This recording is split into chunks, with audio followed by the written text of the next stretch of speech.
the parents don't appear to love a child for whatever reason, the child doesn't stop loving them. They stop loving themselves. We normalize lying to make people feel better. Not knowing the damage it's going to do in the long run, it just serves us in the moment. It doesn't work like that. Because trauma goes through generations, and one person says, I'm going to stop this. I have very simple rules. Number one for me is loyalty above everything. Work smart, don't work hard. I feel like we should have fun. What has failure taught you? I feel like you fail when you stop trying. Failing to try is exactly the same as trying to fail. 100%. The thing you do have to do, which I wish I'd known when I was a single parent, is be present. That's all they want, be present. If somebody gets hurt because they're over-giving, over-loving, don't change. The world needs that. But have boundaries. What do you have to believe in order to be healthy? What are the rules you have and the beliefs you hold? I had autoimmune disease. My body was fighting itself for a reason. I hated myself. I didn't love myself. Your psychology talks to your biology every day. Your psychology is saying to your biology, I'm stressed. How do you think women who have not got a father figure in their life for their sons, how can we raise men? I mean, let's be honest here. So today on Your Mind, Your Rules podcast is one of my favorite people. She's one of the best rule breakers I've ever met, and I love her for it. Her name is Sara Al Madani. I'm going to let her introduce herself because she's just so much. She wears so many hats. So Sara, tell everyone about you and why you're such a brilliant rule breaker. Now, first of all, thank you so much for having me. I'm a huge fan of you, your work. You're a great friend, and I'm honored to be on the podcast with you. And I feel what makes Sara Al Madani just like a little bit different is how I really do not care how I'm perceived. And I don't care how I'm judged and how I'm looked at, or whether I am fitting in or not. And that liberates me to be more creative, to be not just in life, but at work, at the way I think, even flexible with my mind, because I feel like freedom is a state of mind. Yeah. So I feel like just giving myself that permission to go as far as I can. I'm not hurting anybody, I'm making my own choices, my free will. And I feel like practicing my free will is what makes me different. Sure. And it's great when you're older, you go, I don't care. But let's go back to being a little girl, because you've talked a lot about being the black sheep of the family, being different, not fitting in, being disconnected. And of course, as children, our greatest need is to be the same. Yeah. And to be connected. What was that like for you to feel so different at such an early age when connection was a huge need for you? I mean, it was a confusion for me because I was just being myself as a kid, but being myself was wrong. So I was like, so what am I supposed to be if I'm not myself? If I feel like laughing, if I feel like screaming, if I feel like dressing a certain way, this is my choice, my personality. But then you're always compared to your cousins, your siblings, because they're calmer, they're more quieter. I was loud. I had a business when I was 15. So I was very out there and very determined, and I had authority, and like I did not take no for an answer. And I feel like in today's world with our kids, these attributes are amazing. But back in the days, it was not amazing. It was looked at as if you're like a child who's not obedient or doesn't want to listen or stubborn and all that. While my son has these characteristics now, and I celebrate them. Of course. I don't go against that. So it wasn't easy growing up, and when I was a child. And growing up, it did affect me. And I started doing things for love, not from love. But I was confused at the time. I thought, I just love people. I'm just giving and I'm giving and I'm giving. And I started giving until I was starving. And I was like, wait. Why am I giving if I'm starving? That means, there's a problem. I'm not giving it from love. I'm giving it for love. I wanted to be chosen, to be loved, to be seen. But it was all hiding under the intention of like loving people. And I do love people. But it does affect your choices, because if a person is bad to me, the broken version of me will still give that person. But the healed version of me would know that there's boundaries and I should stop. So this is where the childhood trauma follows you, and you're like literally a grown-up auditioning for love. You're auditioning for everybody to love you, and you're putting your best performance all the time. It was very tiring for me. It's very hard, because here's the thing most people don't understand. A child must take ownership of a problem in order to make sense of it. So imagine a child has got an absent father, an unhappy mother, Yeah. A mother who's always at work, a dad who isn't there. A child will look at that and think, oh, my mum's always at work because she likes work more than me. Yeah. Maybe she's always at work because she's trying to pay your school fees. My dad doesn't visit because I'm not worth visiting. So when the parents don't appear to love a child for whatever reason, the child doesn't stop loving them. They stop loving themselves. So you would have stopped loving yourself and you would have taken full ownership of your family's problems. I'd love you to talk about that, not loving yourself very young. Yeah. And taking ownership. I think families, a lot of families and a lot of cultures around the world, they come from a culture of pretend, like everything was fine. Yeah, don't tell the neighbors. Don't tell the neighbors. Everything was okay. We loved each other. No one was upset. And they come from a culture of like, it's okay, nothing happened. And they normalize it. And I feel like the only way to break out of that mold and not repeat that with your children in the future is to actually say, no, everything wasn't okay. Yeah. For example, like, I'm just giving an example. For example, like grandfather was beating grandmother, or dad was beating mom. Mom was cheating on dad. So it's not okay. Stop telling everyone everything is okay. And, we normalize lying to make people feel better. Not knowing the damage it's going to do in the long run, it just serves us in the moment. I'm going to lie and things are going to calm down. I'm going to end the war between me and this person. It doesn't work like that. And then I went on a journey, and I think the hardest journey is not learning all these things. It's unlearning all the old things so I can find the truth. You know what I mean?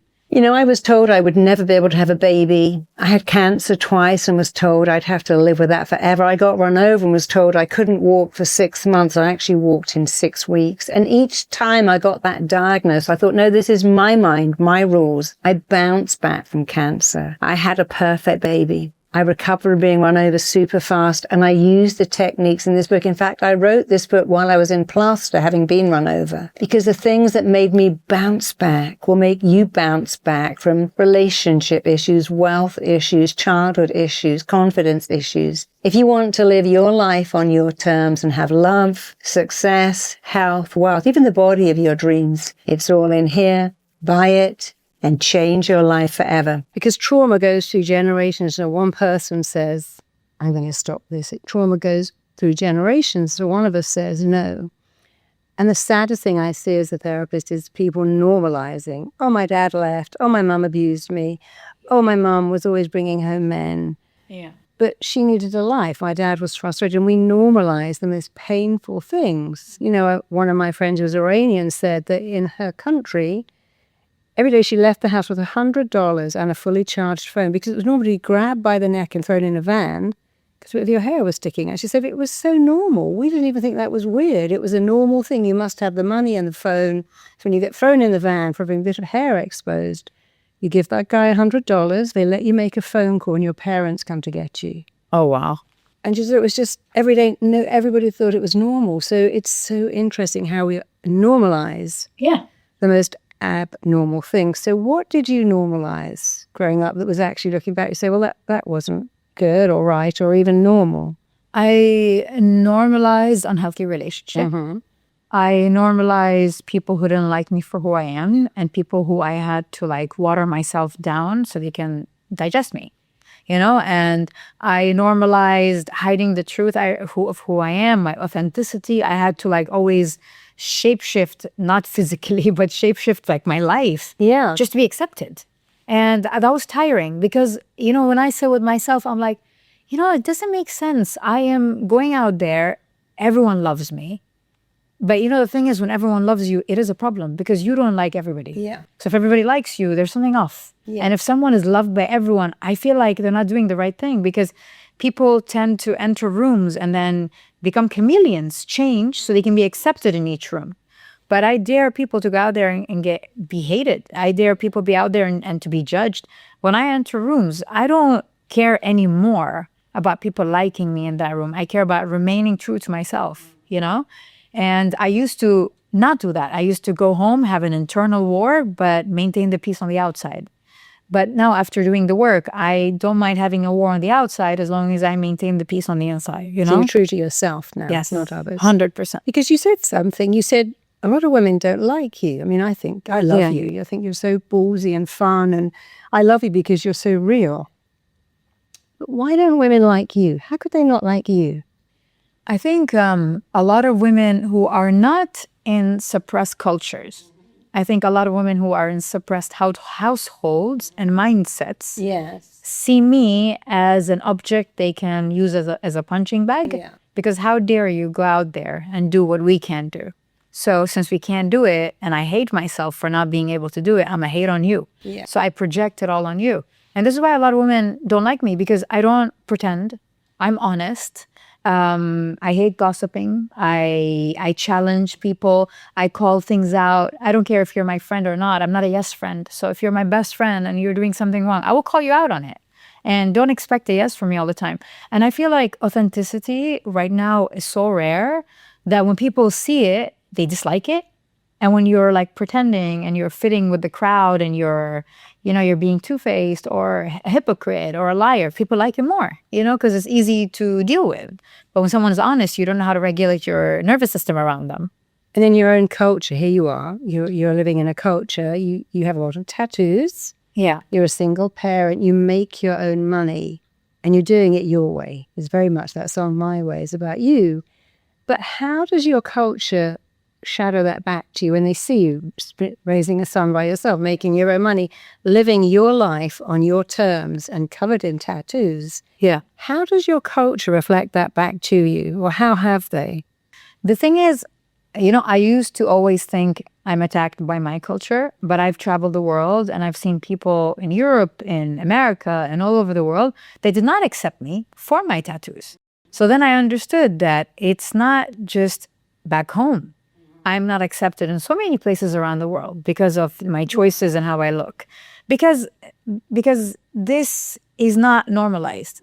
Like, they think people who do tattoos and all that's because they hate themselves. No, I'm a canvas. I'm celebrating my freedom. Today I can go put a dot on my finger. You cannot. You cannot do that because, you fear not fitting in. You fear damaging your aesthetic. You feel all of these things. As this person who's deeply spiritual, I'm not attached to this body. I'm renting it to experience earth, you know what I mean, as a soul. So I'm not so attached to it. And there's nothing wrong with some bumper stickers. It doesn't make the car less of a value. So I think it is hard. I will not deny being a person from the UAE and a Muslim to look like this. But I've learned how to look like this and not care from my religion and my culture at the same time. Because the UAE and Dubai teaches you tolerance, right? They say tolerate people's differences. And therefore, they allow you to be who you are as long as you're respecting the country, you're respecting the people. I'm very respectful. So I'm okay looking like this. Dubai taught me tolerance towards people, and therefore it backfired on me. Now I have tolerance towards myself. I'm not going to judge myself. And I don't care if others judge me, So yeah, and plus, like, I kind of broke free from that mentality when I was young that, I'm not accepted and I'm different. And I love being different. I thrive right now not to fit in. I love authenticity and being apart from the crowd, While back then I didn't. I was walking with the herd. So yeah, I mean, it does affect you.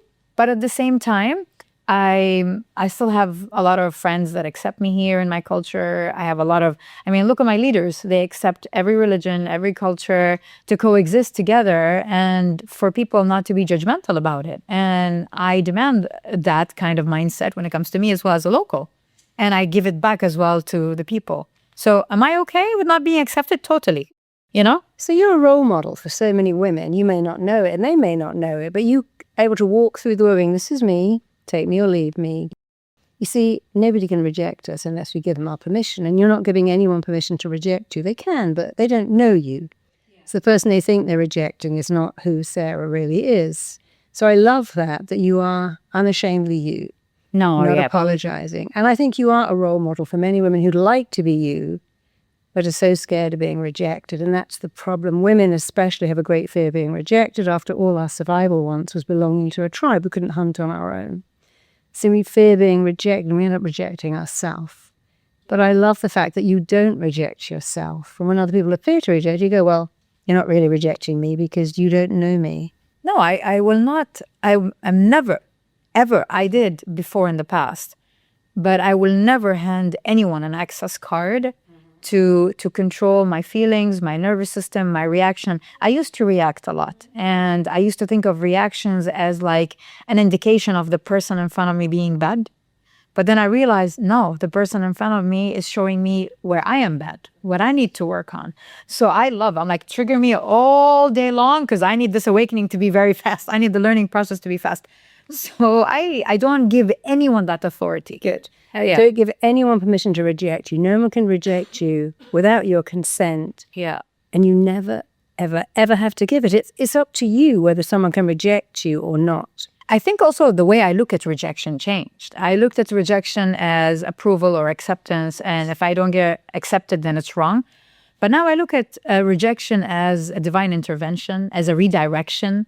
And I love it because I always tell myself, if I didn't do it, I'll be home saying, what if? So I'd rather have the pain of rejection than the pain of what if. Yeah. You know, life is a movie. And I treat life as if there is someone watching me on the screen all the time. And this is why integrity is important, whether people are watching or not. This is why remaining authentic is important. I always act as if this is a movie and I got to make it the best, the most funnest. I don't like sitting in the cinema and watching a boring story. So I love taking the risk and creating, these plot twists in my life and experiencing things. This is a purpose. It's true. We play the only part we've ever known. Yeah. And then we make that part our very own. And then we go, you know what? Maybe it's time for a new part. The girl who was trying to chase love, buy love, earn love. That's the part I've been playing in my movie. Chasing love, being an achiever, being kind, being good. Yeah. And we play that part and then we make that part. And then we go, you know what? Time for a new part. So I love the fact that you've already chosen your new part. Yeah. And as children, our part is very much, I need you to believe in me. I've been a therapist my entire life and I've seen something over and over again. If one person believes in just one, you'll be okay. Yeah. And that often is a teacher or a grandmother. And later it can be someone else. But along with that, we have to really, really believe in ourselves. So I had one grandmother, but all I needed was her because she believed me. She saw something in me that I could never see. So who did you have that believed in you growing up? No one. But you had you. Did you have you? Did you believe in you? Yes, but when my journey started at 15, so I don't know how my mindset was at 15. I don't know if I believed in me, but I was so stubborn, and if I felt something, whether it made sense or not, I've always was attracted to that innate feeling inside, that intuition, and I just did it. Yeah. And I just followed through it. So it's I don't know. It's not my mom and dad did not believe in me in the beginning, and because I was too young, 15 years old, my cousins were playing with Barbie dolls and I had employees at the age of 15. Yeah. So it was scary. It was different for them because in our culture, the father takes care of everyone financially, protects them. And then when the husband comes, the husband does that. But then here is his little princess, breaking the mold and doing something completely different. I think my dad's ego was hurt a little bit as well because he wanted to take care of me. He wanted to provide, and I didn't need anything. At the age of 15, I was financially independent, So no one believed in me. But you believed in you. When you say nobody, yeah, I do think at 15 to have your own business, you must have believed in you. Maybe that one person was you. I was crazy, Marisa. I think that's believing in yourself is to be crazy. But you had a business at 15, so you must have had something, some form of belief. I mean, often I see it a lot with kids who are the black sheep. My brother and sister went to private school and I didn't. And I suddenly got, I'll show you. Because my parents thought I was the least likely. They wouldn't pay money for my education, but they did for my brother and my sister. But I'm very glad they did that now because it gave me something called, I'll show you. Yeah. You just watch me, I'll show you. Yeah. And I did, and I know you have too. Do you think you had that, I'll show you at 15? Because I think you did. By what you're telling me, I think you had the, I'll show you. The best people are self-made who have an, I'll show you. Yeah, I think I was proving. Yeah. And I was so angry for not being accepted and being different. But that was a driving force. And some people, it's diverging view is driving. It was a driving force. And sometimes I sit and I I get lost in my thoughts and I'm like, what if dad was cooler and mom was fine and everything was okay, I don't think I'll have the resilience I have today. I wouldn't have actually believed in myself, because maybe indirectly I believed in myself, but my logical mind was like, show them you can do it. Exactly. And if So, my yeah. parents had put me in private school, I wouldn't have had. I thought, oh, they believe in me already. I don't need to show them. So I'll show them Yeah. phenomenal self-belief. And now you have many, many businesses. I want to talk to you about the rules. See, everything has rules. Relationships have rules. Money has rules. Business has rules. Success has rules. As an entrepreneur, what would you say your most important business rule? People are looking, saying, gosh, I want Sarah's life. She's independent. She's self-financed. She's gorgeous. Wow, you really can. Because we're told nobody can have it all. You can have it all the time. Yeah. But you've got to know how, and you've got to know you're worth it. So tell me about the rules for you in building your own successful business. I have very simple rules. Number one for me is loyalty above everything. For me, a lot of people might, if somebody like is not loyal or like goes out of the loyalty box a little bit, they forgive. And I'm a kind of person that I feel like, no, if you were in a state of mind where you could choose something like that could hurt me or do anything bad to me, and you're supposed to take care of me and protect me or love me, whether you're a friend, whether you're a spouse, whether you're a sibling or whatever it is, I feel like loyalty is very big. So for me, I don't come back from that. If somebody breaks it, there's no coming back. So I always tell people, like, when I first meet, they ask me like, oh, like, I love hanging out with you. We're becoming friends and all that. And I always say that I only give one chance, when it comes to loyalty, one chance. So use it wisely, and I promise you, I will never do that on my behalf. So for me, loyalty is important. Number one. Number two, I really believe this is a universal law, but I also apply it in my everyday life. I don't take away someone's free will. So I don't manipulate the truth. I don't play games to manipulate someone's free will so I can get what I want. So for example, I will never come and tell Marisa, no, Marisa, don't go to the beach. Come to breakfast with me. The beach is hot. It's humid. My friends are actually there and they said it was horrible. It was sandy. My friends are not there. I'm just manipulating your free will because I want you to come and have lunch with me. So I believe like this is the most dangerous thing we can do, manipulation. So manipulation, lying, I don't. And then I used to believe in working hard, but now my ground rule is work smart, don't work hard. I feel like we should have fun. And if I'm not enjoying and one day I'm gone, not the money, not the cars, not the homes, not the villas, not the business. It's not mine. All the strangers are going to enjoy it, not me. So why am I killing myself every day creating them? I can create, but I can also enjoy at the same time. So for me, having fun is, my inner child has to come out and get wild, because it didn't have its fun when it was young. I had to grow up at a very young age, so I just love it. And my son brings that joy out of me as well. Like, he reminds me to play. Good. So as an entrepreneur, looking at other entrepreneurs, what is the biggest fake rule? People have this rule, I'm going to become an entrepreneur. What do you think is the most incorrect rule that entrepreneurs tend to go into business with and often hold on to as well? I think there are two simple things. Number one, a lot of entrepreneurs always get satisfaction, or they feel the reward or the happiness when they reach a certain point. So they miss out on the journey. And the growth and the fun and everything happens in the journey, And another mistake entrepreneurs do is that they don't celebrate the small wins, they celebrate the big wins. So your body, your mind doesn't sleep for days working hard. Even if we didn't reach, let's say, the 100K, we reached the 50K or 10K, still worth celebrating. So celebrating the small wins, it's like basically you telling thank you to your body, to every cell in your body, You're appreciating everything. So abundance and all that. So when people celebrate only big wins, there's no abundance, there's lack in the process until they reach that abundance thing. So that's another mistake they do. And then third mistake entrepreneurs do is they think that they know everything.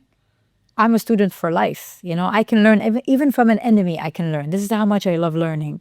I can separate emotions from like logic, So entrepreneurs think they know everything. There's a lot of entrepreneurial ego that goes around, that I don't need to learn from you. I don't need to sit and, why are you telling me what to do? No, if you're smart, every person you meet is a free marketing research to tell you what you need to do and update you and all that. And it's free knowledge walking around. Okay. And then, I mean, last but not least, entrepreneurs think of this hustle culture. I have to hustle. If I'm not hustling, then I'm not living. And as an entrepreneur who runs 9 companies, I always call my friends who have 3 companies or 2 or 1. And I go like, yo, we're traveling on the weekend to the Maldives. You guys want to come? No, I got to hustle. I'm an entrepreneur. And then, I sit and think about it. I'm like, bro, you're better off at a job. At least you have a month off per year. After 9 to 5, after 5, you don't have to think of the work anymore. You have more freedom being an employee.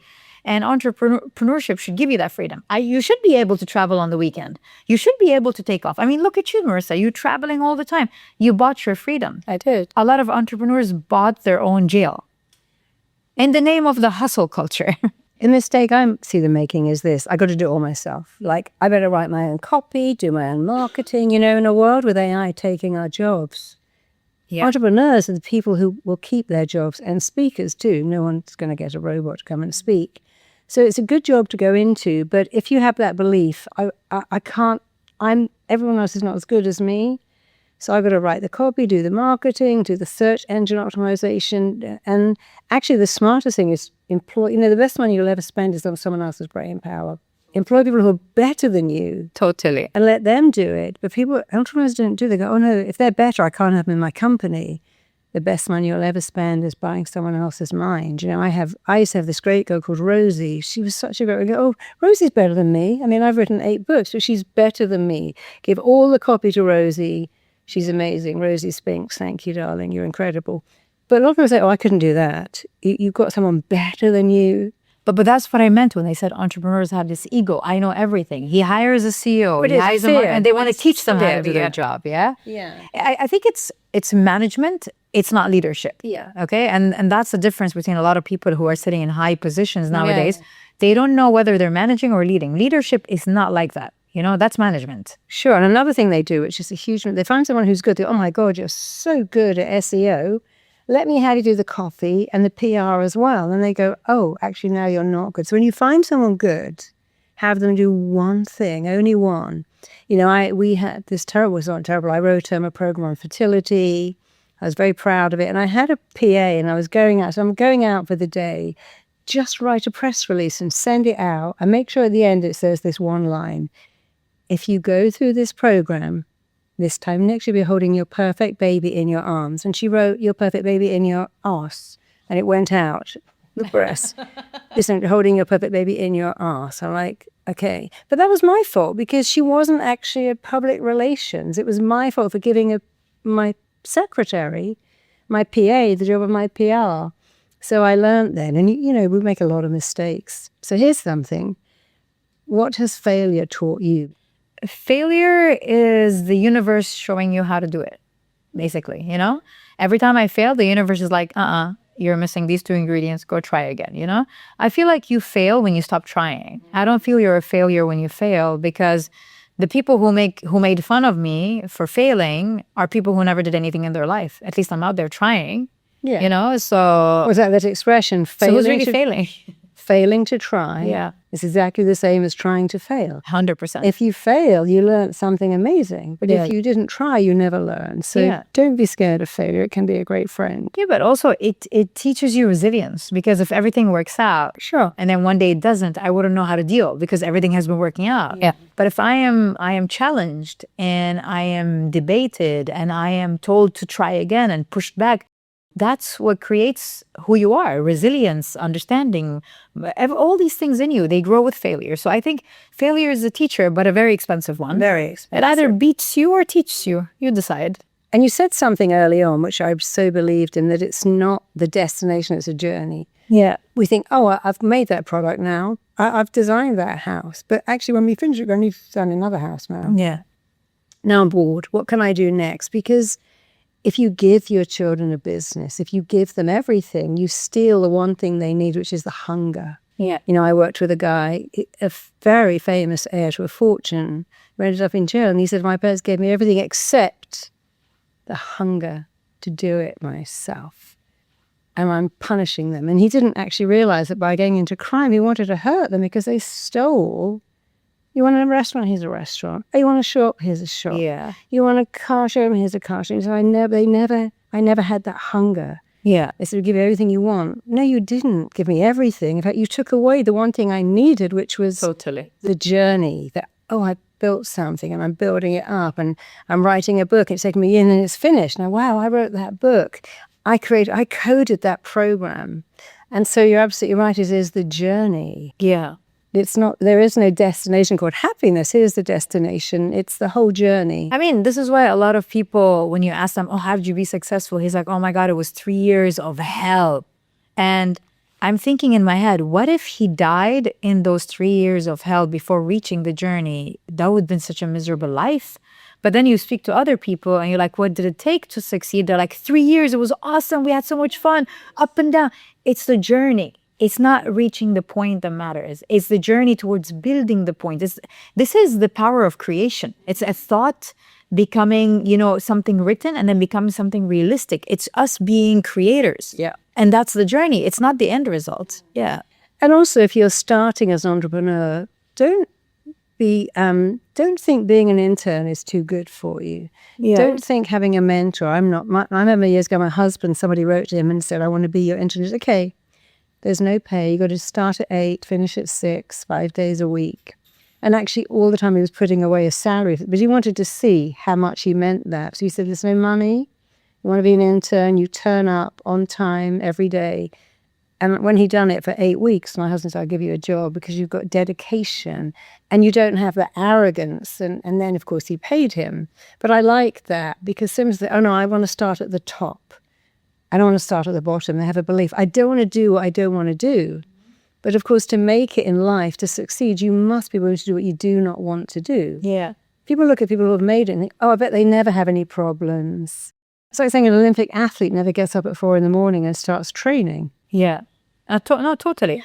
I feel like a lot when I started, I sold electronics to make the money. I modeled a little bit behind my parents' back. I did internship to collect the cash so I can start the business. And I feel like if my ego did not allow me to do that, God knows where I would have been in life right now. You know what? I'm not even curious to know where I would have been in life. This is how much that part of my life would have been with no taste, no flavor. This is my life. This is what I wanted. This is the hardship. Well, Buddha says that. They say when you have everything, you also have a death. Yeah. Because there's no excitement. When you talk about business, you're very animated. You can see that you love it. And I think the greatest gift is to love what you do and do what you love. Because although when you love what you do and do what you love, you work hard, you also feel like, well, I've never really worked a day in my life. I feel like I've never worked a day in my life because I love what I do. So I'm going to do what I love. And also, if you think about it, it's like, loving what you do and doing what you love is two complete different things.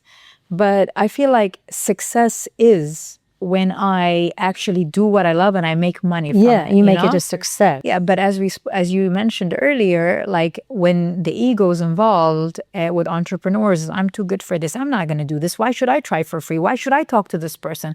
And that ego when it comes to entrepreneurs is just fear wearing a crown. That's what ego is. You're just scared of being judged. You're scared of failing. You're scared of people saying you're not good enough. So that ego that doesn't allow you to go anywhere is the wrong passenger to be in a car with. They shouldn't be driving. Ego is great as long as it sits next to you in the car. But if it's driving you, you will end up in locations that will not help you grow or thrive. Like imagine my ego. I had ego at that time. I would have never met people that helped me. I would have never interned. I would have never got the money. I would have not done anything in my life. So ego is not your amigo, and people don't realize that. I love that ego. Yeah. As a female entrepreneur, what is the ratio of women to men that you see in entrepreneurship? How many men are there compared to women? I mean, I can say I've been a player in the game for so many years. And 10 years ago, men were more. Of course. Now, there's a lot of women doing so many things. I feel like life changed, AI, technology, that boom, that movement. If somebody nowadays tells me, I want to be an entrepreneur, but I don't know how, I genuinely want to slap. I genuinely want to slap that person. I was like, with everything available online. Yeah, just go onto all the YouTube free and watch knowledge. buy some books. Yeah. You can't order free will on Amazon, you know? You But can't you can learn anything. The days of I got to go to Harvard and have a degree and come from wealth have gone. You can go onto YouTube and have so many tutorials. There's so many great books. You can learn everything. Yeah, but the sad part is that this is when you realize that it's not the resources that are not there, because everything is there. ChatGPT can help you do anything you want. It's not the resources, it's the will. And the belief. And the will is not something we can order, you know? But behind the will comes a belief. Yeah. You won't like me if I'm successful. For women, especially if I'm busy, I won't be a good parent. My kids will suffer. My relationship will suffer. Because we're told for women especially, if you're out building a business, your kids are being raised by someone else. You're not being attentive to your partner. We never say that to men, by the way. But women hear that. Something's got to give. So it isn't just the risk, it's the fear that, wow, if I go out and succeed, what is the price I will pay? I think that if you go out and succeed and live the life you want, there is no price to pay. There's I a lot know of that, and winning. you know that. There's a lot of gaining. Yeah. And I know that a lot of mom might say, yeah, but you're leaving your kid. You know what? I'd rather my kid see me for 2 hours a day, but he has a happy mom. Yeah, who's living her dreams, who's not dimming her light or killing her dreams just to raise kids and be a wife, like we've been taught to be. No, women are allowed to have dreams. At the same time, be submissive, be with a man that protects them and provides for them. Yeah. It's just not a purpose. I'd say it's a mission to feel alive. Yeah, well, it is a purpose too. So when you ask yourself that question, what price will I pay if I have a career and a family and a partner? Or what price will you pay if you don't? That's probably a better way to ask it. What will it cost me not to do this? What will it cost me? I won't be a good mom. But actually, children seeing a mom who's happy and Is what doing they stuff need. do much better. I don't need a mom. Kids don't need a mom who's 24/7 with them. They don't need that because she's physically there, mentally not. Because even a normal human being can't sit with children all these hours and be normal. The thing you do know? have to do, which I wish I'd known when I was a single parent, is be present. So Yeah. you have to wear a lot of hats. So let's imagine you go to work. When you come home, you've got to take off that hat, put on the mum hat. Do not look at your phone and just be present with your kids. That's all they want, be present. And then when you go to work, put the work out and stop looking at your kid on the video and stop checking in. I mean, occasionally if they're very small. But you have to learn to be 100% committed at work. Yeah. And now, of course, with emails and on the plane, we never actually know when does work end and fun begin, when does parenting end and work stop. You have to make a decision, even if you work from home. So I leave the office and shut the door. I'm now mum. And I'm present with my kid for 2 hours, and they go to sleep. And then maybe at 10, I might answer a few emails, but making the decision to be 100% at work and 100% mum and 100% partner. The kids have gone to bed, having a nice dinner with your husband. It's exhausting. Well, actually, it isn't exhausting. It's exhausting believing you can't have it. It requires some management. No, it's true. But you just have to realize you wear a lot of different hats and wear the different hat. Yeah, I mean, I don't believe there is one size fits all, and neither do being a good mom. It's not set on stone. There's no book written in a holy way to tell you what a good mother is. There's only opinions of people and culture and what this person thinks is right, what this person thinks is right. And then we are now obliged to live a life based on other people's expectations. Yeah, and anyway, what works for one kid won't work for the second one, so you can never get it right. I'm a single mom. I run multiple companies. I do public speaking. I'm an author. I'm a million things. Therefore, I can't be 9 hours available with my kid, and I don't have a husband. So I have to be good cop, bad cop, mom. I have to be best friend. I have to be like everything for that child. So give me a break, Karen, when I'm attacked online for being the mother I am. A lot of women tell me, yeah, but don't you wish that life was easier where there's a rich man you're married to and you're just sitting doing nothing? I said, no, I don't aspire to be like you. And there's nothing wrong with being like you. But it's not your story. But it's not my journey. I don't want this life. Yeah, me too. And women should stop cornering women into feeling like they're bad moms just because our choices of balance are different than yours. Why are you even judging? You know what? I always say, if a mom judges another mom, she has so much free time. Because a person who's fully involved and has things going on with their life, they don't have time to judge others. Let's talk about relationships, because obviously you're stunningly beautiful, you're interesting, you're fascinating, you're compelling, but I know your story. You've been cheated on, lied to, physically abused, stolen from. And while it seems such a trite question, what did that do to you, being betrayed over and over again? I feel like when I was first betrayed, I let it pass. And I was like, because when you're good, you think everyone's good. Yeah. And when someone's bad, they think everyone's bad. That's why bad people punish everyone, because they think everyone's like them. Sure. So at the beginning, my mind would always, my brain would play games with my intuition. My intuition would tell me this is wrong, it doesn't feel right. You're being beaten. But then my brain's like, no, but he said you're wrong and you want him to love you. So do whatever he wants and, do it so you can be chosen and accepted. So my trauma crawled in every choice I made in life when it comes to a partner, divorced twice. So, but then you reach a point where you're like, if, and only if you're present, because it's so important to be present. If I'm busy partying, drinking, and clubbing and trying to forget my pain, guess what? Every time I sit alone, that pain will come and hunt me. I'm not doing it. I'm not serving any good purpose when it comes to me, when I'm escaping a certain emotion or a situation. So I learned to sit with my feelings. And then the question in my head was not like, the question was always, why did this happen to me? And then the question is, I'm confused. Why are they the same men in different bodies? And then I'm like, I meet good people. Why I'm not attracted to good people? I'm attracted to bad people. And only when you realize you are bad, you are part of everything bad happening in your life, and you're a co-writer of the story, and you're a co-creator, and you chose and you allowed. Only then when you realize you're like, damn, something is wrong with me. Because, to be honest, every bad partner I've been with was consistent in a very professional way and good way. They were bad and they remained bad and they showed me. So they were consistent.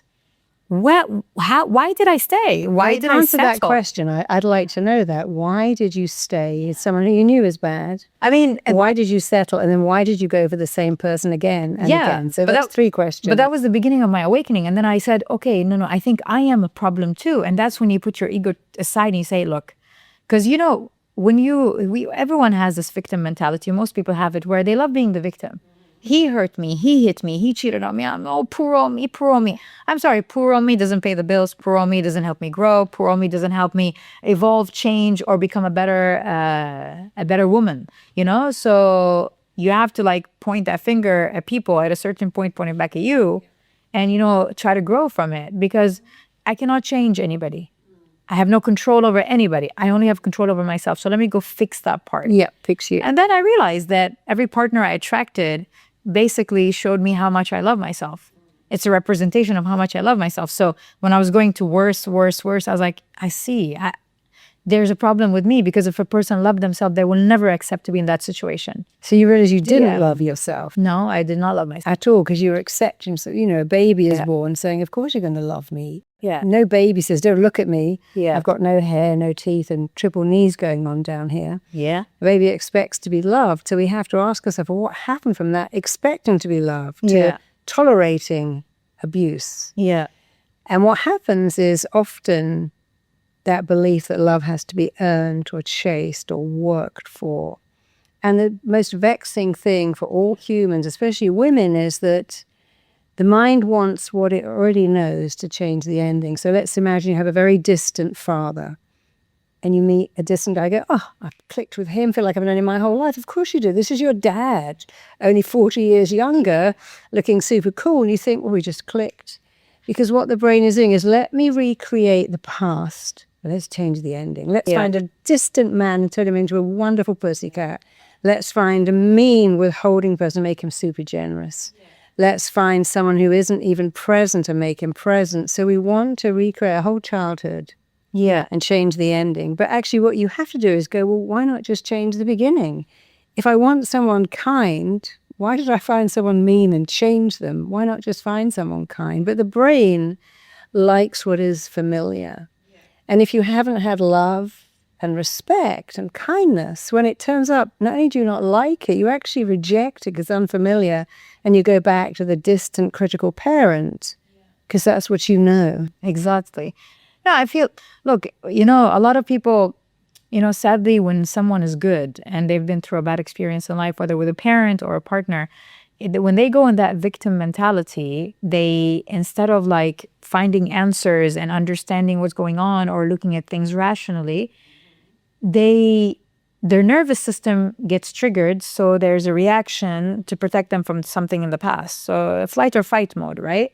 But the problem is, a lot of people, when you sit with them and you've done the work and you see what's happening with them, and they go on flight or fight mode, they call it intuition or they call it fate. Or they call it twin flame. Twin flame, you know? Yeah, that's Trauma yeah, bonding. but it's like, that's my God's fate. You know, I accept God's fate. No, that's not fate. You know, Georgina, you chose that guy because you knew he was an alcoholic and he's an abuser. And I hate the word trauma bonding because it says we're together. Our traumas go, I'm unloved, he's unloved, I'm damaged, he's damaged. Let that damage bond us together. Very toxic. I mean, I look at trauma bonding in this way. If I come from a household with no love and I come for you because you give a lot of love, once you fill my cup with whatever I'm missing, I don't need you anymore. No, or once I meet a man that can give me more of what I'm missing, I will leave you.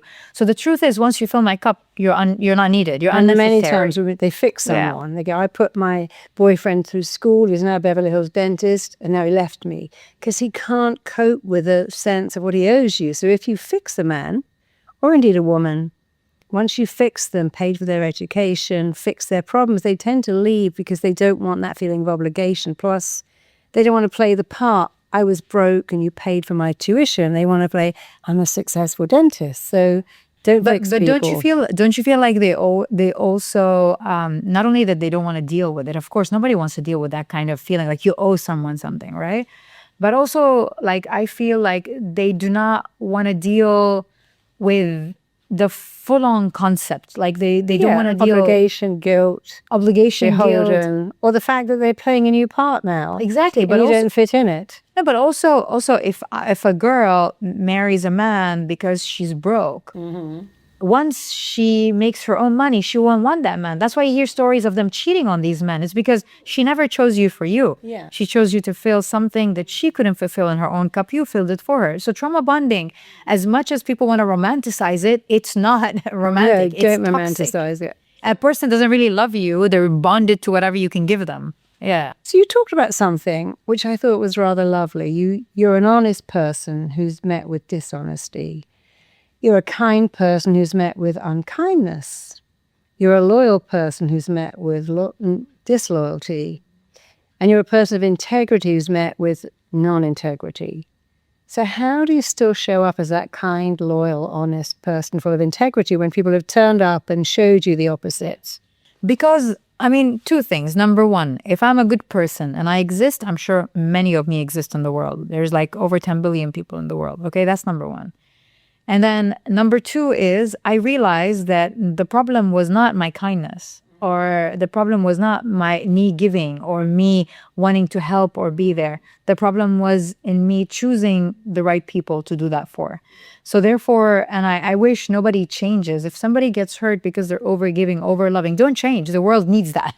Because if you change, you become just another version of whoever hurt you. And we don't need that. So don't allow whoever hurts you to rob you away from the true essence of being who you are, which is your purity and your beauty and your kindness. But have boundaries. So take this orange. Yeah. And I want you to squeeze it.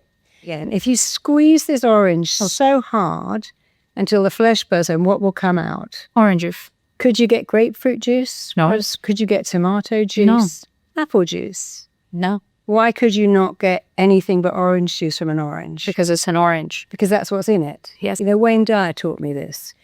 And so when you squeeze someone, what comes out is what's in. A good person who gets squeezed is still good. Oh, that's so true. A loyal person who's squeezed is still loyal. And a mean person who's squeezed is still mean. So you see what you've done is, although you were squeezed so hard, your loyalty, your kindness, your goodness, the integrity stayed because that's what was in you. So if ever you doubt yourself, get an orange or a lemon and go, if I squeeze this lemon, can I get out pineapple juice? No, you can only get out what is in. True. And we get squeezed, and you've been squeezed a lot, but you stay true to what's in you. You know, Marisa, to be honest, as much as I hate the squeezing that I went through, but if I was not squeezed, I would have not known I was kind. I would have not known I was resilient. How would I know these things if everything was perfect? And you wouldn't have known what you were capable of, because people believe they're weak and fragile. They go, oh, I'm broken. Or they hear that song, I can't live without you. I'll die without you. And it's not true. You're strong. You're stronger than you know. You're brave and you're resilient. And you can be squeezed, because if you're good, you'll stay good. Yeah. And I feel like I also owe it to, actually, after my awakening, when I understood, I fixed my relationship with God, I understood the universe, and I understood all of these things.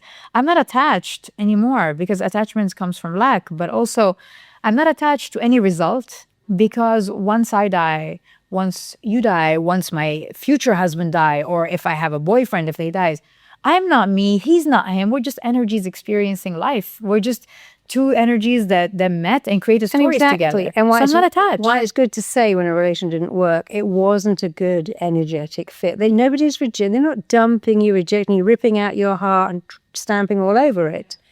Energetically, it wasn't a good fit. It's a much kinder way to say that. Well, I'm me, they're them. Energetically, it just didn't fit. Rather than I was dumped, I was rejected. Totally. Well, once you do the work, your conversation with yourself changes. Like, for example, if I get rejected now, instead of saying, oh my God, how dare he, my heart, I'm broken, I go like, you know what? At least he was honest enough not to play me. And he was honest and left, because he's literally not only protecting himself, he's protecting me, because he can't give me what I want. He's not who I want, So you look at things in life and you look at it from a different mindset. Yeah, I would say, some people have a swimming pool capacity to love and some people have a cup. So if I've got an ocean capacity to love and I've met you and you've got a cup's capacity, I can fill you, but you can't fill me. 100%. So what are you an Olympic swimming pool capacity to love, and are you paired up with someone who's got that much? Even just a little espresso shot is all they have. So, it's a mismatch. It is. And you can't keep giving. So here's a question I'd love you to answer. What do you think a woman would have to believe in order to attract love? What must be a rule that you would believe in order to attract love and maintain that love? What would you have to believe? I mean, it's a vibrational thing. You attract who you are. Sure. And the more work you do, the more the people you attract, you'll see them upgrade. And I remember, like, last year, I met a couple of men and I was introduced to, and like a month later or so, I was like, we're not aligned. I'm not dragging this anymore to test it and try it and to try and make it to work. write a novel with him and have a Romeo and Juliet relationship. I don't have that time. We're energies. We're here to enjoy. If we can't click, if the magnet ain't attracting each other, what are we doing here? We're repelling each other. But you're working to make it work. We'll say, marriage is really hard work. Actually, being single was hard work. When I'm sick, my husband brings me soup in bed, runs to the pharmacy, does everything. When I was single, I had to get out of bed and go to the pharmacy myself. So a relationship is not hard work. Parenting isn't hard work. It may be, it's so hard raising children. It's so hard being married. But it's really, really hard not having the joy of those things. Yeah. I mean, I think you're actually right. When I'm alone, it is harder. Yeah. Like, you have to do everything yourself. Because, you got to wake up. Like, I remember coming home once. I went somewhere and I got off the train and my friends put a lei around my neck. And I felt, I'm coming home to people who love me. I wake up and go to bed with someone that loves me. But you also chose right. Yeah, I did. It took me a long time. I made a lot of mistakes on the way. Because, I was a head teacher's daughter. I learned I had to chase love, earn love, work for love, pursue love. I learned that I never came first. But when I flipped that belief, I met someone who always puts me first. And it wasn't hard, but it was unfamiliar. And our job is to make good stuff familiar and bad stuff unfamiliar. Yeah, and I realized what a lot of women do as well is that they practice like affirmations and gratitude journals, and they go and they journal all these things. I mean, when it comes to manifestation, and I'm a total believer in it, and I'm a great manifester. But I found out the one trick in manifestation is not writing it. Okay, writing it is great because you're transferring energy into somewhere, But at the same time, if you're writing something you don't believe in, like this fiction cute notebook you have. You can't let it in if you don't believe it. No, I mean, I have this friend of mine, this girl, every time she journals 24/7, and I'm like, what did you journal about today? And I love using this example. She's like, I journaled about the man of my dreams. And I told her, well, as a coach and these things, I said, be more specific. Because if you ask God for someone to make you happy, he'll send you a puppy. Be more specific. She's like, okay, I got this. So she journals.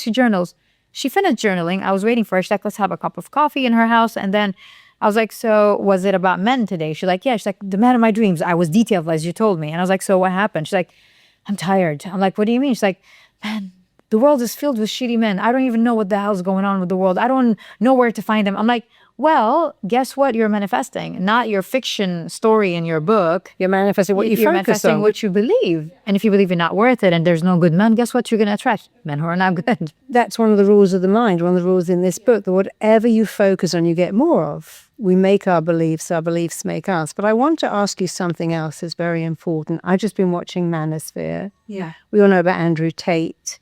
And I was asked to break down Manosphere and identify what was going on. Yeah. And it was all, I call them the lost boys, but it was all boys without a father. It became very rebellious young men. Yeah. Diminished women, called them bitches and whores. Had a great relationship with their own mother. She was wonderful. And they were trying to take back this power because they didn't have a father figure. And we have a world now, especially in the West, where so many boys are raised with a mother. They go to school, almost all the teachers are female. Maybe they find a therapist, they're all female too.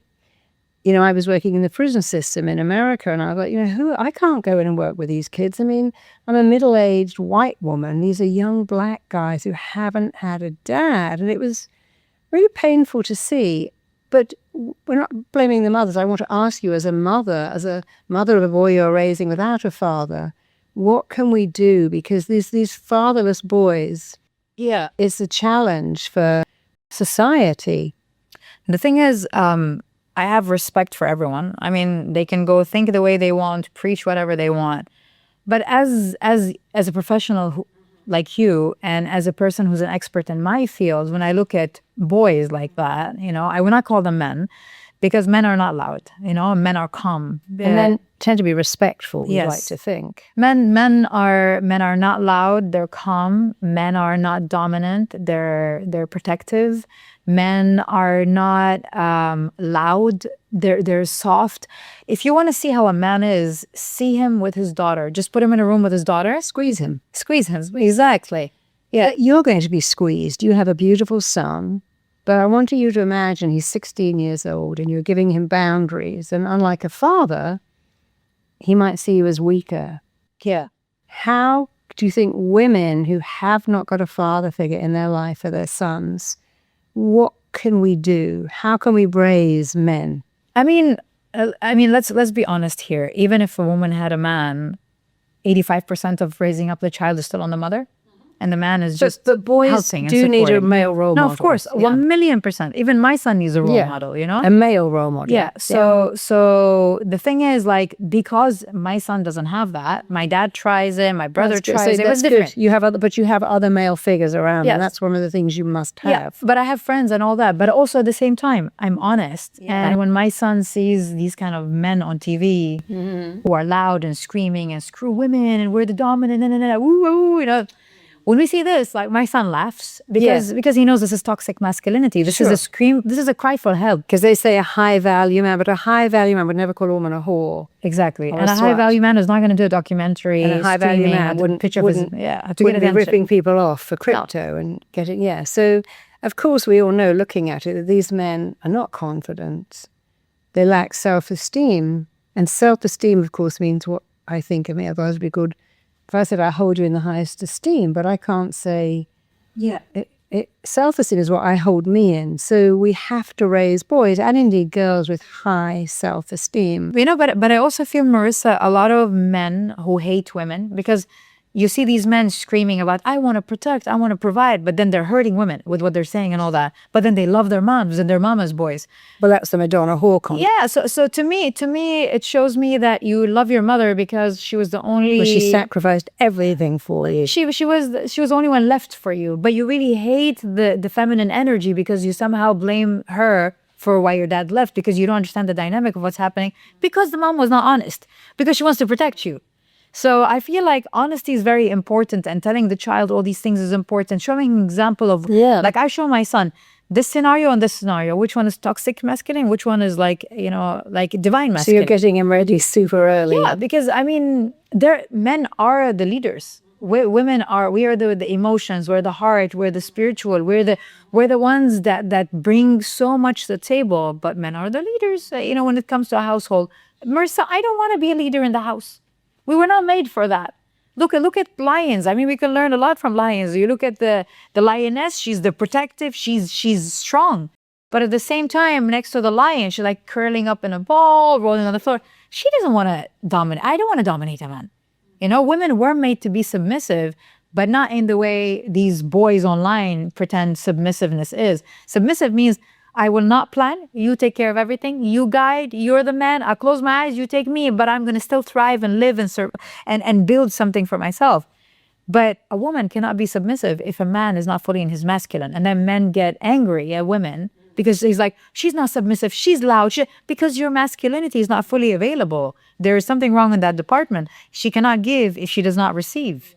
And that's why, I always say that's why the sperm swims to the egg and the egg doesn't run to the sperm. Yeah, exactly. The man has to do the work. Yeah. And then the woman chooses. We have 500,000 sperm in one egg. Yeah, exactly. And actually, it's all to do with the quality of the egg. You're having IVF. It is all to do with egg quality, not so much sperm. An old sperm can work with a really older egg, or young sperm can work with an older egg. No, but I feel like the masculine ego was crushed when we thought all our life that, the strongest sperm swims to the egg and then fertilize it. But then we found out now with science that the sperms wait, and then the egg chooses the strongest sperm, the best all sperm. the sperm have to bash onto the egg shell, but only one gets in. So we have one grade A egg and not sperm. 100%. So a woman is a multiplier. You give her something, you give her a house, she makes it a home. You give her a semen, she makes it a baby. That's the nature of the and dynamic also, you could of our take 2 X relationship. chromosomes and make a female. Women could actually replace themselves, but men can't. So with what I call the lost boys, we see this, that they will join a gang, a football team. They need to belong. They'll get into a cult. So cults, gangs, it's all about finding kids who are floundering, giving a sense of belonging. And as parents, especially, I was a single parent of a daughter, but even that is challenging because they do take you on. You try to put in boundaries, and It's harder with a girl, no? I don't know if it's hard because I only had a girl, you only had a boy, but you have to really stand your ground, but realize that these kids it's disconnection. And you got to make them feel connected and give them a sense of self, a sense of purpose and worth, and what do they love doing, and really be aware of the dangers of giving your kids everything, letting them go out into the world and not letting them earn anything. No, I have a very cool relationship with my son. We're friends with limits. But you have the last word, don't you? Always. I'm the parent. And Because a lot of parents don't do. They want to say we're best friends. Like one of my friends said, I go clubbing with my daughter, and we both find a guy. I'm like, that's a terrible thing to do. You take your daughter to the pub because she's pretty. She's 17 and I don't know what you are, like 52. And she gets a young guy and you get an older guy. And you're using her as bait, and I think that's appalling. But she says, oh no, it's such fun. We go clubbing together. I feel like there's limits to everything. You can be best friends, but I think your children should go clubbing with their friends or do whatever that with their friends, But that's the problem with being too much a best friend. We're best friends and we wear the same clothes and we do everything because where's the boundary? Who's the authority figure here if you're best friends? Yeah. Who's the person who says, no, this is my home, my rules. You can't come in at 4 a.m. You can't get drunk. You can't take drugs. You can't have that person sleep in your room all weekend. Yeah. So I think it's the fear of our kids will reject us if we're not sweet and kind, and we're trying to be their best friend, but they need to respect you. Of course. Being loved is good, but you also need to have respect. With my son, we are best friends, but we have boundaries. Like, I'm still your mother. But at the same time, I have this openness where my son can come and ask me anything. Because I'd rather he finds that from me than from the outside. So we speak about everything very openly. There was never something my son found online that he didn't understand from me first. You know what I mean?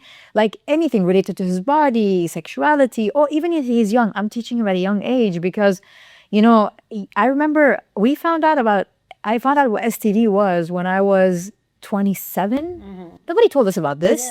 You can't, like, we can't just marry our daughters to men and not tell them how to protect themselves from these things and look out for these things. So I wanted to make sure, like, I made a list, everything my parents did not give, because it was out of the culture box, out of like what looked good, what didn't, or like, they did as much as they could based on what they know.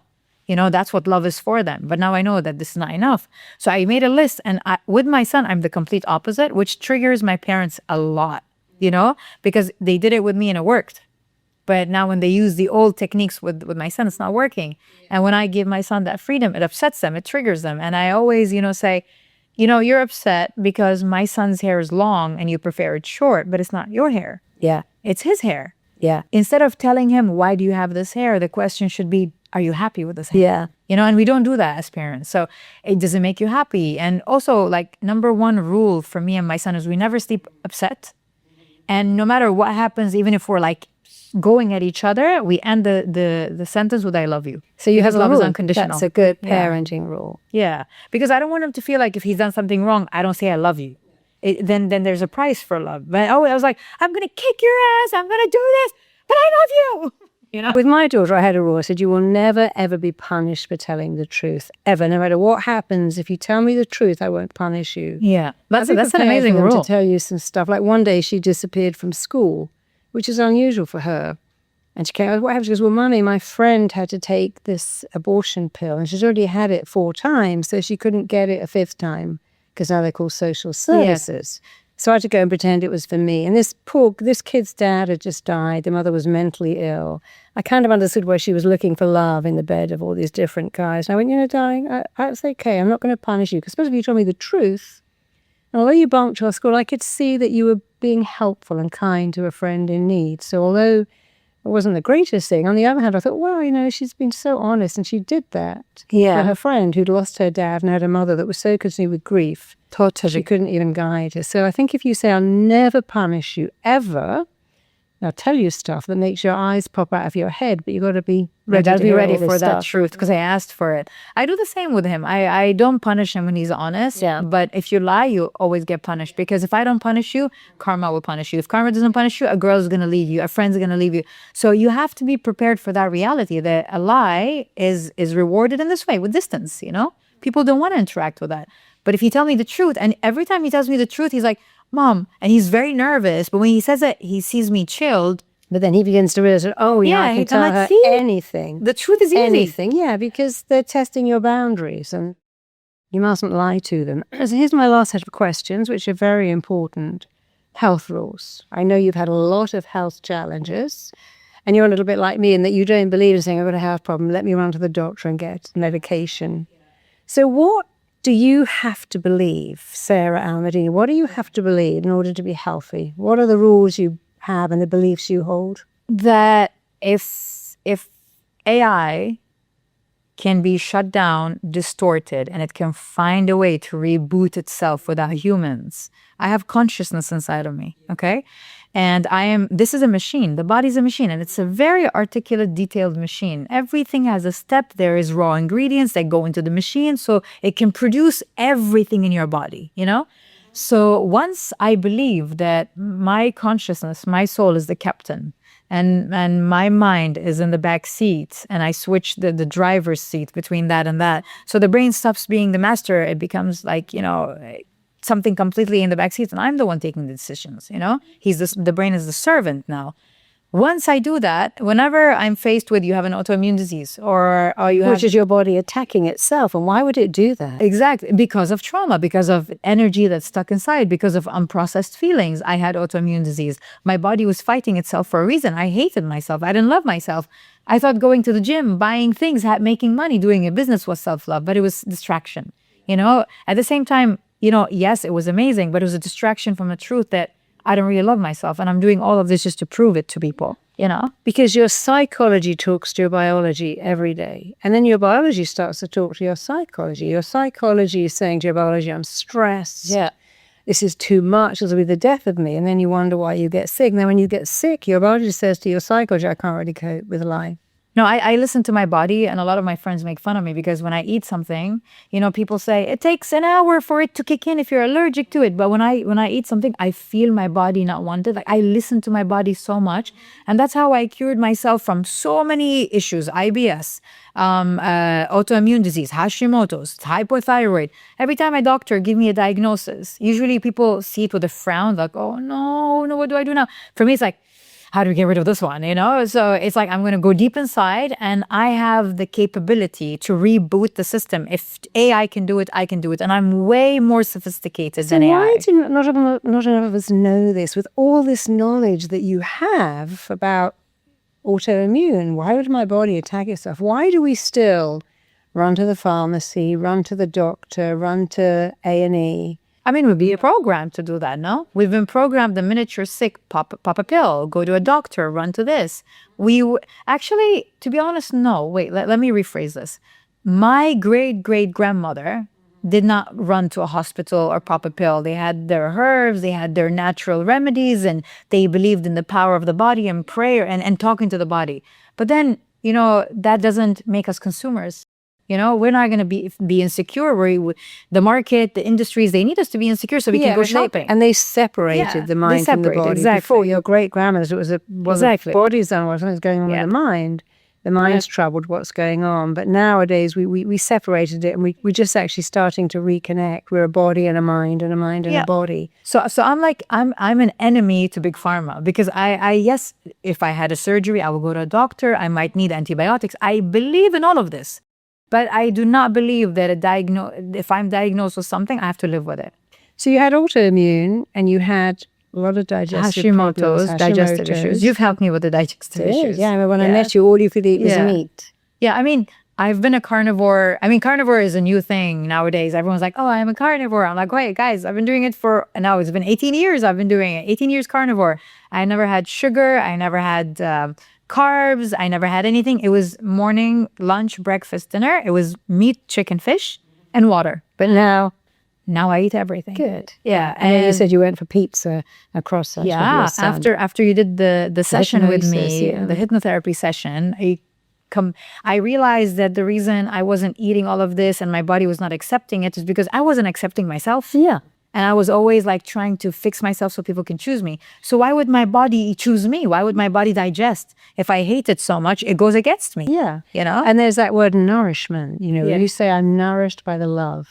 I'm nourished by the love and kindness of the world. You don't need to eat so much. Yeah. But often if you have eating disorders and gut disorders, it's because you cannot accept nourishment. And that isn't just from the food.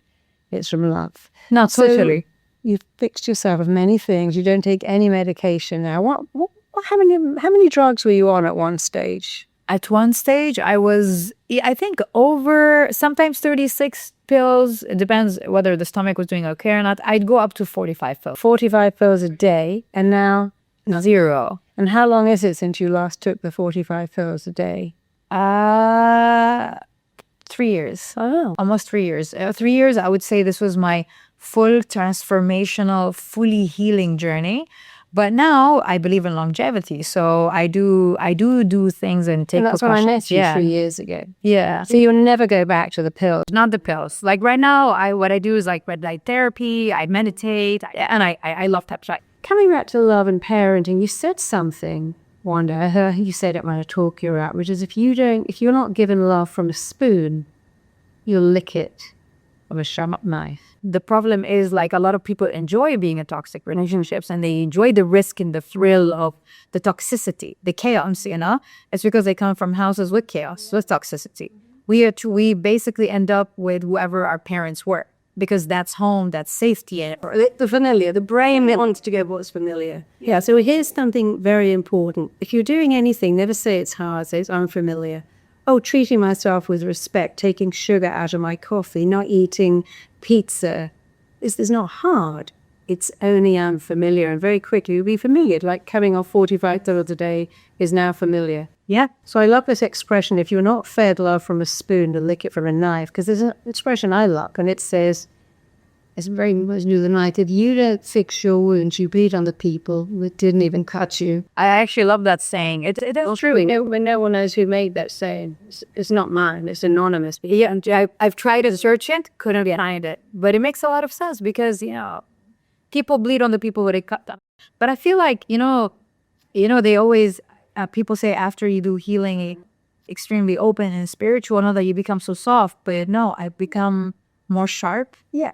More, I love myself you so don't know much. what you'll tolerate, because the thing is, it all comes with what will you tolerate? What will you tolerate in a relationship? What will you tolerate as a parent? What will you tolerate in your career? Will you tolerate being paid less, being looked over? Will you tolerate people who don't love you? Yeah. So when you become spiritual, you understand, this is a spiritual game. Like you say, you're giving and receiving. But if I can tip some out to you and my clients and my daughter, because what I'm giving, I'm receiving. Yeah. They're filling, I'm getting to my husband, he's getting to me, my cup is always full, but it is empty. I can't give you anything. No.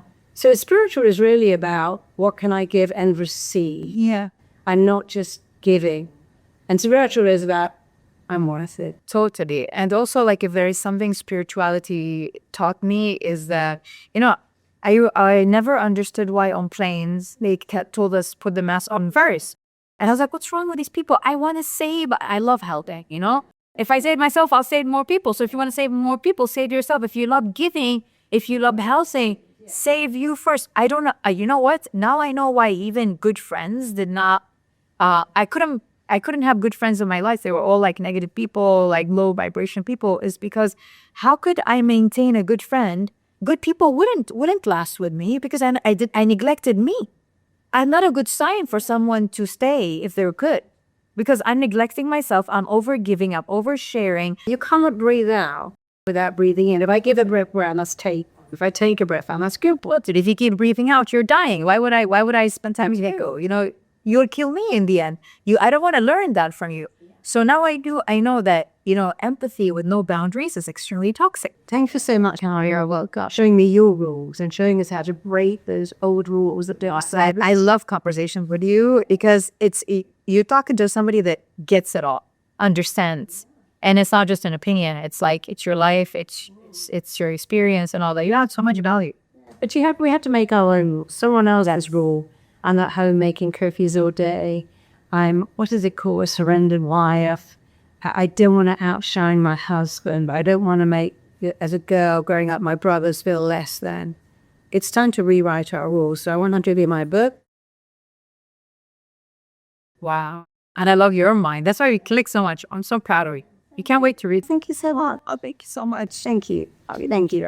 And I have a very special guest, Sara Al Madani. I met him when he was 7, and he was so bright. And so ahead, I said, I'm going to have you on my podcast one day. So here he is. And I want to ask you something, Maki. I know you go to an interesting school with interesting kids. It's very different. What do you think most kids of 10 worry about?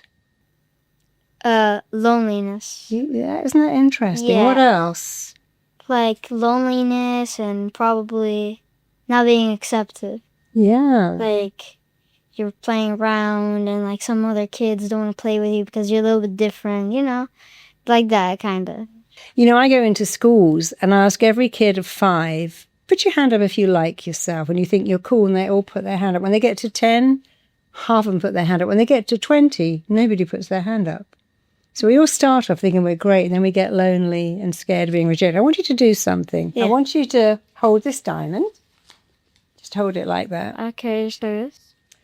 So every kid, including you, is a shiny diamond. Okay. And then we do something that's really sad. We kind of stick some labels on ourselves. So stick that label on the shiny diamond. It says, I'm not enough. I'm not enough. I'm not lovable. I'm not lovable. I'm not smart. I'm not smart. I've got so many stickers. What else do you think kids say in your kids that you know? What else do they say to themselves? They're probably in school probably they act like, oh, everything's cool, we're gonna play around, we're gonna have fun. But what do you think they feel inside? But inside they're probably upset. They wanna, maybe go see their family. Yeah, they think they're not enough. Is that right? They think they're not worth it. enough for maybe their parents. Sometimes they might think they're too much. Yeah. Do you know any kids who think they're stupid or ugly? No, not really. Well, that's good. None of them think they're stupid. None of them. Oh, we won't have that one. But I hope not. Do you have any kids who think they're shy? Yes, a lot. Put that one on. Do you know any kids who think they're not talented? Well, of course, they're all talented. But they Of don't course. know it, maybe. But maybe they don't know it, yes. We'll take that one. Thank you. Do you know any kids who are anxious? Anxious? Worry, yeah. Yeah. We'll have that one. I know. So many stickers. Yep. Do you know any kids who get nervous about having to speak in front of the class or take an exam? Of course. But 5-year-olds aren't. You say, of course, but 5-year-olds aren't nervous. Do you know any kids who think, I'm not good at anything? No, All right, we won't have that one. I hope they don't. So now look at all these stickers and tell me what's happened to your shiny diamond. What's happened to the brilliance? You're brilliant, and you stuck all these stickers on yourself, and what's happened? Now I'm just an old diamond being covered, and it won't see the inside of You're me. so clever. You've covered up your light. I've covered up the brightness, Yeah. basically, yeah. And then what we have to do, I mean, you're an interesting kid and you've got a great mum, and I know you go to a school that doesn't do that, but when we cover up our brilliance, we have to take each sticker off and go, okay, is that true? Am I nervous? Maybe I can say I'm excited. So we're going to try and find some opposites. Okay. So that says I'm... Anxious. What's an opposite of anxious? Maybe bright and like not shy. Yeah, confident. Extroverted. Extroverted. Confident. You know the opposite of this one, not enough. What's the opposite of not enough? Enough. You I know know, you're of enough. course, You yeah. know you're good enough. And you'll always be good enough. What's Yeah. the opposite of shy? Like extroverted also. Yeah. You feel like you have more passion to do some embarrassing stuff, but you know you can do it. Yeah. You've got wanna something do to it. offer the world. You have something to do. What's that one say? Not worth it. What's the opposite of that? You're worth it. Exactly. Do you think you're worth it? Of course I am. You know you're worth it, don't you? And whose job is it to tell you that you're worth it? So smart. Only all 10-year-olds would be like this. Therapists like me would be out of business because it's true. It's the words you say to you. I'm worth it. I'm smart. I got something to offer the world. If every kid could wake up and go, I'm worth it. I'm smart. I got something to offer the world because you're worth it, aren't you? Yeah. Are you smart? I'm smart. What have you got to offer the world? Everything. I do my best. Good. And your best is good enough, isn't it? So what's the opposite of I'm not smart? I'm brilliant. Brilliant. Good opposites. I'm too much. I'm enough. I'm enough. I'm inadequate. Perfect, basically. Perfect. I'm not lovable. What's the opposite of that? I'm too lovable. Couldn't be more lovable. Yeah. Could you be more lovable? Not Not a at all. chance. What could you do to be more lovable? I don't really know, actually. Because there's I don't nothing really at all, know. because you're lovable just Yeah. the way you are. What's the last one? And the last one is I'm not enough. What's the opposite of that? You're enough. So now what's happened to your diamond? It's shiny, it's bright, and it's back to normal, and now everyone can see the shine. Yeah, everyone can see you're brilliant. You must never hide your light, because we're not here to hide our light. We're here to shine our light. Yeah. And when you shine your light, you give every kid permission to shine their light. Yeah. So what would you like to say to all the kids in the world who don't put their hand up and say, I'm smart? What would you like to say to them? I would like to say to them, change your mindset. What is this? You're enough. You're the best. Believe in yourself. Don't be shy to do anything you want to. Like if you wanna, I don't care if you wanna be a fast food worker. Be a fast food worker. If you want to be a fast food worker, you choose what you are. You choose what you want to be. So I want to tell you something I see a lot with kids. They say, I'm not good at IT, I'm not good at art, I'm not good at maths, I'm not good at science. What do you think the world would look like if every kid was brilliant at every single subject? What would it be like? It would be useless because everyone knows it would be a nightmare. And why would it be a nightmare? Because everyone knows everything. It's going to be a nightmare because everyone is just the exact same. Yeah, would it be a bit boring? It would be boring. So close your eyes and imagine you're so good at everything, Mackie, and so is every other kid, that you make your own clothes. You're a great tailor. Thank you. You cook your own food. You're a great chef. You do your own plumbing and tiling. You build your own house. You do your own IT. You can do it. You cut your own hair. You can do everything perfectly. There's nothing you can't do. So you never employ anyone in your entire life. You never employ an IT expert, or you never take your dog to the vet. Yeah. What would that world look like if you could do everything and no one got a job because we all could do everything ourselves? What do you think that world might look like if all kids were good at everything? Uneven. Yeah, it would be horrible. Nobody would have any work, would they? Yeah, it'd be uneven. Yeah, so I always tell kids, you're here to find your gift, really work on your gift and share your gift with the world. Yeah. So what's your gift? My gift is spreading love. Good. And how do you perfect that gift? I'm glad Being you know lovable. what it is. Yeah. And how do you share it with the world? I don't be a hater. Yeah. I be supportive. I motivate them. I tell them if they don't want to do if they choose, like, you shouldn't wear this. Like, if like you wanna buy something, it's expensive, but you have enough money, they tell you, no, don't buy it. It's ugly. But if you want to buy that thing, you buy it. Yeah. If you want to do this, you have to do it. So you're here to share love, Yeah. and you constantly work, and you're going to share that love with the world. Yeah. You're going to make the world a better place Yes. just by being in it. Yeah. So it's great. You know your gift. Mm. Do you know any kids at school? Do you know what their gifts are? Have you got a friend you can say, I can also recognize their gift? Athlete. Oh, and what's his gift? His gift is being an athlete. Yeah, probably go to the Olympics. Yeah. Because when an athlete jumps high, we go, well, look at that. And I'm a human. I could do that too. So athletes inspire us, don't they? Yeah. And singers inspire us. And people like you are here to give love Yeah. really inspire us. Because world without love is not a good world, is it? Yeah. My gran used to say, well, life without love is like food without salt. Yeah. Do you think that's true? That's I 100% think so. true. And you're here to season everything for us. Yeah. So before we go, what would you like to say to the audience who are watching and feel all these things and have dimmed their light and didn't even know they were doing it? What would you like to say, the wisdom of Mackie? You are perfect. You are enough.